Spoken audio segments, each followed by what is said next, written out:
Okay, so I've been using this device for a week now, so let's see the pros and cons of the smartphone. Let's talk about the design and display factors. As you can see, I have been using this black version and it is really good.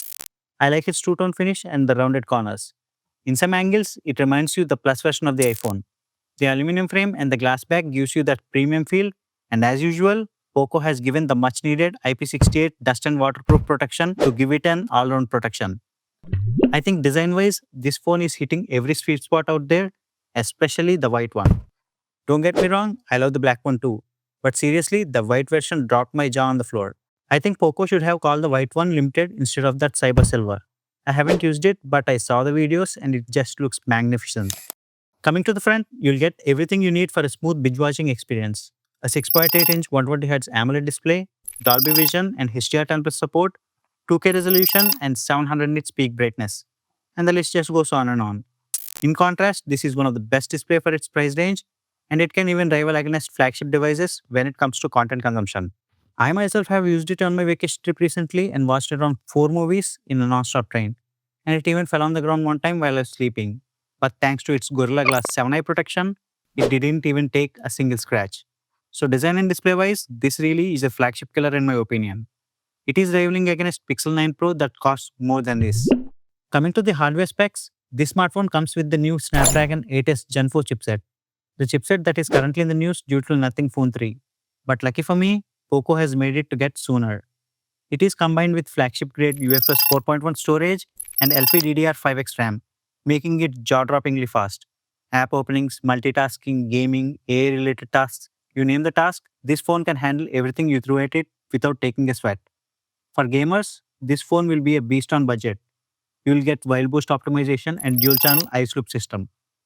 For starters, this is the POCO's largest ever cooling system and it is the same system that is powering the F7 Ultra. I think after hearing all this, you'll definitely know what I'm going to say about the performance aspects of the smartphone. Let me get it straight, it's flawless for the price range. As simple as that. Let's talk about the camera aspects of the smartphone. This smartphone has 3 cameras in total. On its front, it has 20 megapixel lens with f2.2 aperture.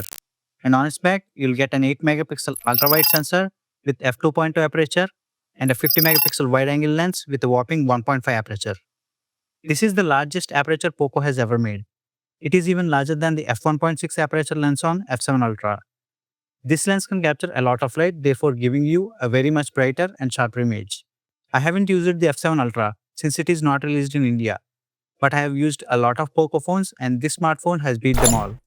The details are amazing even in the low light conditions. Since it has a larger aperture, the dynamic range is high and the images are getting a good amount of details. The contrast levels and exposure levels are on point and good enough to call it a usable camera. One thing that I don't like about this camera system is the color reproduction and shadows. It's a bit too much for my liking. The skin tones looks overly processed and sometimes it generates noise images too. But there's a way to work around it, which makes it ideal for casual photography. The selfie camera is good and the level of details it is grabbing is decent in low light and amazing in daylight. Coming to the video performance, these lens can capture 4K footage at 30 and 60 frames per second. When it comes to 1080p video, it can capture 30, 60. For me, I like the 30 fps footage on 4K and 60 fps footage on 1080p. The optical image stabilization on these modes are working flawlessly and hence I would recommend these frame rates more than any other modes. The level of details and sharpness is also high within these modes. So these are the great choices. Moving on, let's talk about the big thing that is setting this phone apart from its competitors, its battery and charging capabilities. This phone has a whopping 7500 mAh battery for the Indian version and 6500 mAh for the international version. Both possess the next-gen silicon carbide battery, the battery that is making trend right now with the capabilities reaching 2 times more than the silicon counterparts. It also comes with insane 90-watt charging capability. It took me just around 30 minutes to reach a good 80%, which is insanely fast. I don't have anything to say in this matter because the specs itself are projecting that this is more than just a daily driver. It lasted me a full day with 21% still left. I'm not a normal user. I browse a lot, play games a lot, and use camera a lot. This phone withstood all that and came out with flying colors. I think the battery and charging are the most important plus points of the smartphone apart from its performance. Let's talk about the operating system. This phone comes with the new HyperOS version 2 out of the box. This operating system is working fine, and one thing I still don't like in it is the amount of bloatware. However, there's a way to remove them, but it is still annoying to see all these apps and then uninstall them one by one. Since it has a capable processor, fast storage, and RAM, the operating system is doing its job by making everything smooth and responsive. Since I covered every awesome thing about it, let's do some cons of this device. I don't understand the placement of this fingerprint sensor. It is given at the bottom, which makes it super annoying to reach. It would have been better if it was given here. The SIM ejector area has two holes side by side, one for ejecting the SIM tray and the other for microphone. This design can be confusing. I even accidentally tried to insert the ejector pin into the microphone hole instead of the SIM slot. This mobile phone has a bunch of AI features hidden inside the respective apps. For example, AI eraser in photos and a bunch of AI features in the settings app. It would have been better if POCO made a standalone app introducing these features to the users by showing them in an interactive way.